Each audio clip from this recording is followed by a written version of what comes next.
Naging short-handed man tayo sa ating kampanya patungong Olympics pero pawang papuri pa rin ang natanggap ng Gilas mula sa kanilang mga fans. Ni wala pa ngang akong nakitang bashers sa performance ng ating team kumpara sa mga nakaraang tournament. Isang tanda na kontento ang mga Pilipino sa kanilang performance. Magandang senyales ito para sa future ng ating basketball team. Marami ang pumuna na under coach Team Cone. Naging maganda ang programa ng Gilas. Bumasag lang naman ng iba't ibang kasaysayan ang ating national team. Ilan dito ay ang upset win kontra sa rank number 3 sa buong mundo na Latvia. Ended a 64-year losing drought against European countries. At may close game pa tayo kontra Georgia. Kontra naman sa Brazil, wala naman si Kai Sotto buong game dahil sa injury. Sigurado mag-iba ang istorya pag nakalaro si Kai. Kaya mabuhay ka, coach team. Sa kabilang banda ng ating men's basketball team, mapapalaban naman tayo sa Jones Cup. Hindi Gilas, kundi ang Strong Group Philippines ang magrepresenta sa ating bandila sa international game na ito.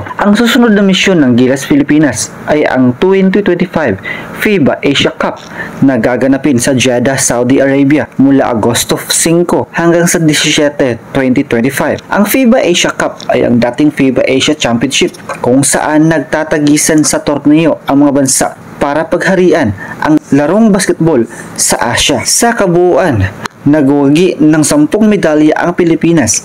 Kabilang dito ang 5 ginto, 4 na silver at 1 bronze. Pangalawa tayo sa China na may 19 medals sa torneo na ito. May napatunayan na ang Gilas Pilipinas bilang kinatawan ng bansa. Masasabing lumalakas na kahit paano ang ating koponan at masasabing di na ito basta-basta sa Asia. Sa kasalukuyan, number 37 tayo sa World FIBA ranking at pang-8 sa Asia. Ang tanong, kaukit kaya ng bagong kasaysayan ang Pilipinas? Muling pagharian ang torneo matapos ang huling gold medal natin larong ito noon pang 1985.